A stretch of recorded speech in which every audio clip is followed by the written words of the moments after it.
তোমাকে ভুলে থাকার অনেক চেষ্টা করি জানো, কিন্তু তবুও মনে পড়ে। আর যখন মনে পড়ে, তোমার বইয়ের পাতাগুলো উল্টাই। হুমায়ুন আহমেদ স্যারের নক্ষত্রের শেষ রাত, এটা তোমার প্রিয় ছিল, তাই তো ওটা খুলে বসে পড়ি রোলিং চেয়ারে। রোজ যেখানে কথোপকথন হতো, তুমি আমায় বলতে, বইটা পড়েছো? কোনটা?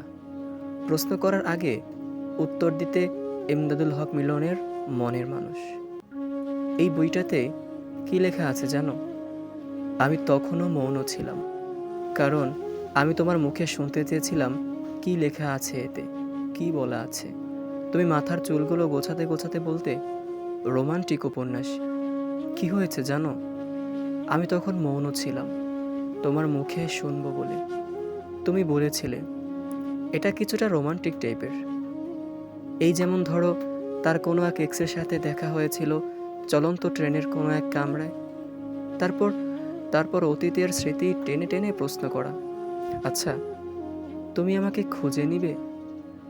যদি পথে দেখা হয়, তবে কি আমায় চিনবে? আমি বলেছিলাম, হুম।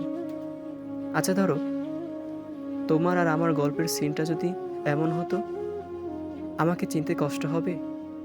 বলো না, আমাকে চিনবে তো? তখন কি আমাকে চিনতে ভুল করে বলবে, কে আপনি?